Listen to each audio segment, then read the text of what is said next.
Penyesatan akhir zaman.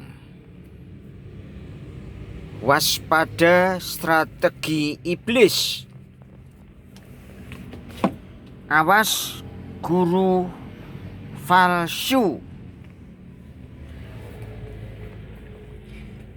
Wahyu pasal 13 ayat 18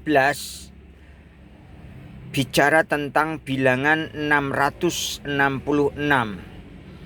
Bilangan ini adalah bilangan seorang manusia, bukan bilangan malaikat, bukan bilangan suatu roh.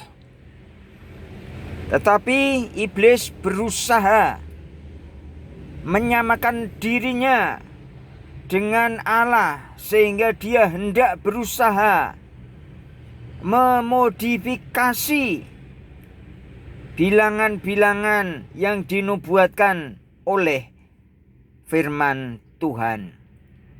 Iblis hendak mengeliminir nama Yesus dari kancah penyelamatan terhadap dosa. Iblis hendak memusnahkan penderitaan Yesus di kayu salib, bahwa seolah-olah itu tidak bermakna. Iblis ingin manusia melupakan salib di Bukit Golgota. Oleh sebab itu, iblis melakukan segala cara untuk melakukan tipuan-tipuan dari tingkat rendah sampai tingkat tinggi. Modified probability yang dimodifikasi menurut maunya si iblis sudah dilakukan oleh iblis itu sendiri, di mana berdasarkan alfabetik Inggris, Lucifer dimodifikasi di jumlah bilangan alfabet dari A sampai Z, diurutkan masing-masing dikalikan 9. A kali 9, B kali 9, C kali 9. Jumlahnya dihitung sebagai seolah-olah benar, bahwa mereka menghasilkan 666, sehingga seolah-olah Yesus adalah setara 666 cross atau salib dimodifikasi seolah-olah 666 dengan metode mengalihkan alfabet Inggris dengan angka 9 lalu menjumlahkannya. Dari mana dapatnya angka 9 ini? Iblis menggunakan cara yang licik dengan mengubah urutan 1, 2, 3 sampai 10, menggeser satu langkah menjadi 0, 1, 2 dan seterusnya sampai 9, sehingga angka 1 berubah menjadi angka 0.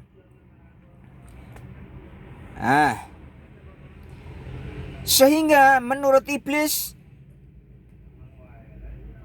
angka 9 adalah the most high, angka yang paling tinggi. Sedangkan menurut 10 perintah Allah di kitab Keluaran,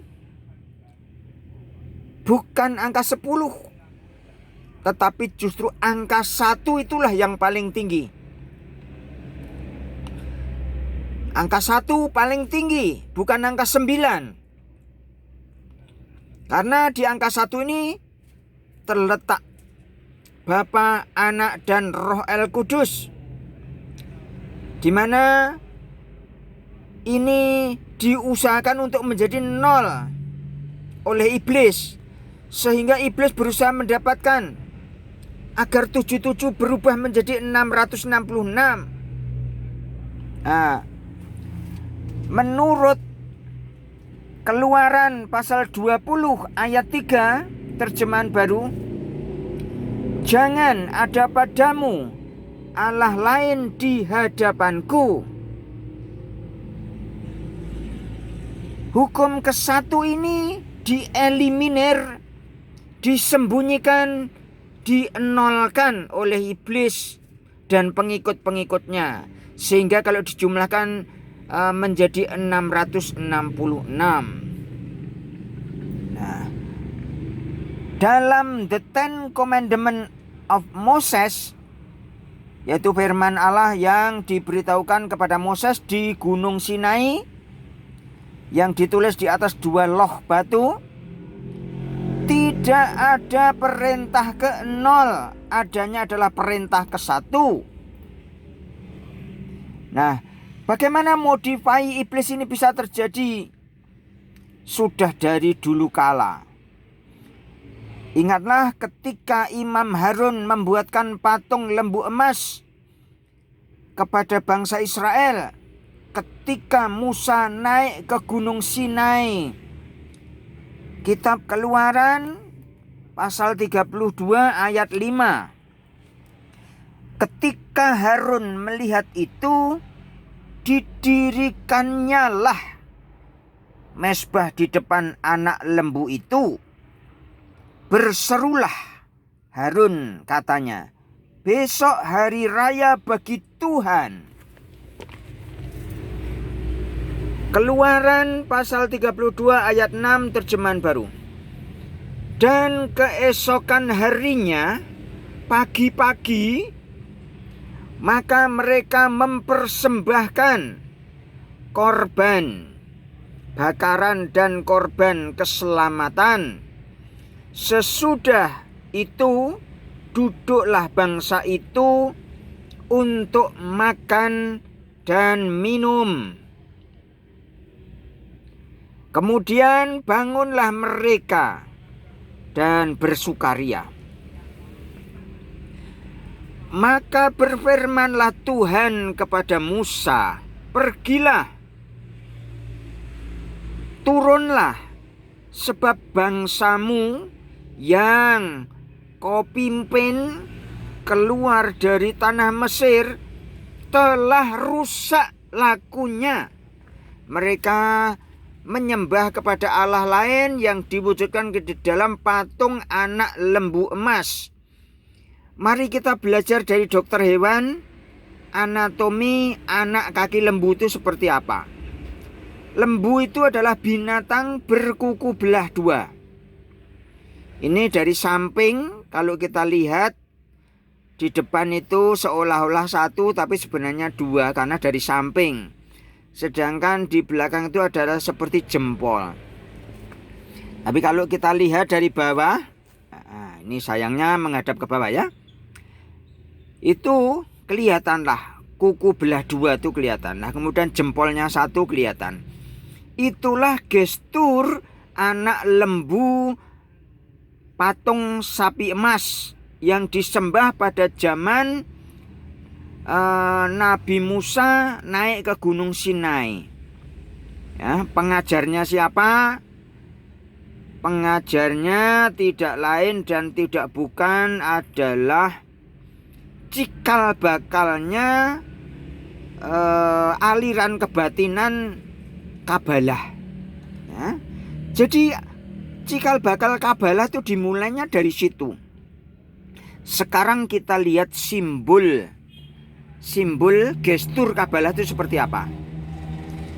Jari kelingking dan jari manis menyatu, tetapi berpisah dengan jari tengah dan jari telunjuk. Nah, itu dibutuhkan usaha yang keras untuk mendapatkan gestur seperti itu.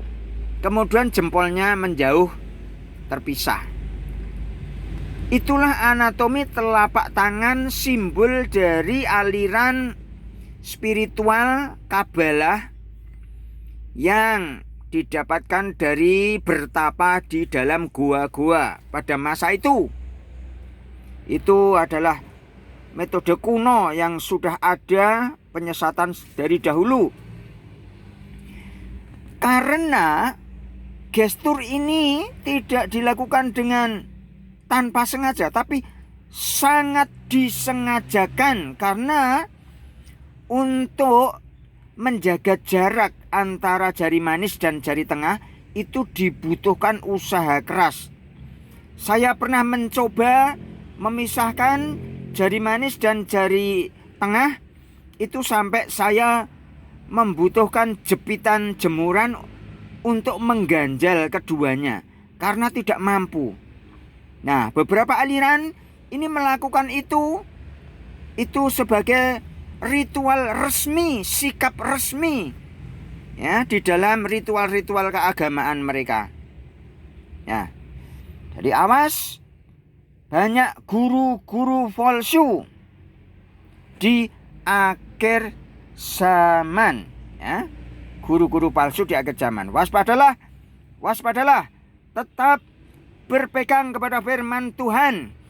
Yesus bukan Lucifer. Yesus adalah ya dan amin. Yesus adalah Sang Alfa dan Omega. Memang Yesus adalah YHWH, Yeshua, Hamashiach, Elohim. Itu benar. Tetapi Yesus bukan Lucifer. Yang mengajarkan Yesus adalah Lucifer adalah aliran Kabalah dengan gestur tangan seperti ini. Waspadalah.